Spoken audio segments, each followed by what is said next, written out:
The skyline of San Francisco looking more like an image from Mars.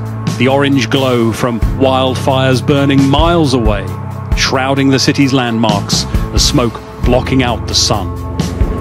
The middle of the day felt like dusk, and it is unnerving. I was wondering what time it was, and then I looked outside and it looked like doomsday. I mean, you could tell something is horribly going wrong, and as far as going to work and breathing in all this pollution is definitely not healthy for us in the Bay Area. It feels like the end of the world. It's pretty scary. I mean, I'm a lifelong Californian, and it makes me weep for what we've done to my poor state. And those fires continue to rage across the western United States, driven on by strong dry winds, burning more of California this year than ever before.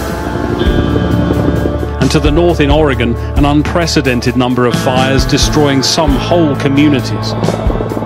It is the speed with which these fires spread that's especially alarming.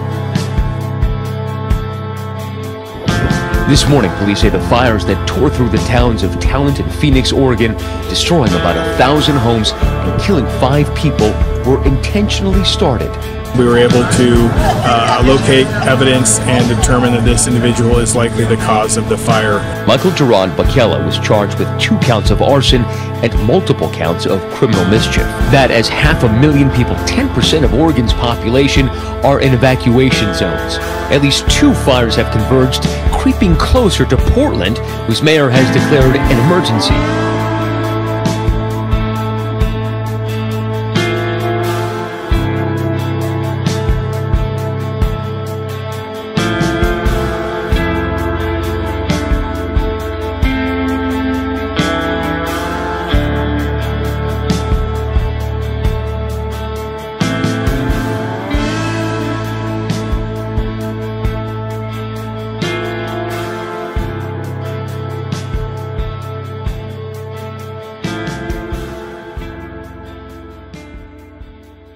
Greetings everyone from the surface of Mars. That is a joke. Before anyone rushes to go make a comment. I know that there's no such thing as the surface of Mars, that's why it's a joke. But yeah, so forgive me, I'm not trying to make light of things going on, but it's definitely been surreal this past week.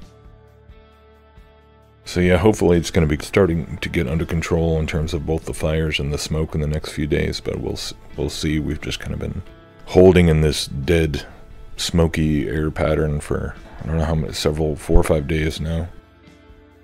It's definitely not as yellow as it was the first couple of days. It really felt like you were on another planet, as cliche as that sounds. But you know what was even weirder, that added to the whole eeriness of it all, was that for the first 2 days, the birds were just silent.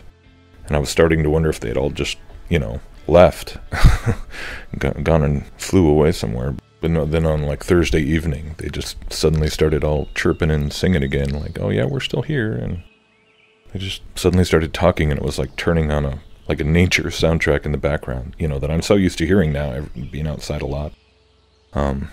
Having that it was just dead, eerie silence. That was just so odd. So I was so happy to hear the birds singing again. And they're still pretty quiet now compared to, you know, your typical day. But they're kind of out and just quietly, you can hear them just ever so faintly. But for 2 days, it was like not I just would stand there for like 10 minutes and nothing. So that was pretty crazy. And of course, the more meta-narrative stuff that's coming out of this now is starting to kind of unfold. And it's not too difficult to see kind of how it's playing into so many things that were already unfolding and unraveling, and wow, it's it sucks. I gotta say, because it is what it is, and there's, in one sense, it's like, yeah, you can see all these different sides just continuing to be spun, and yeah, the governor of California is standing up and saying, climate change is undeniable. Look at California. I mean, how many years have people been talking about this whole idea of fomenting a civil war within the United States to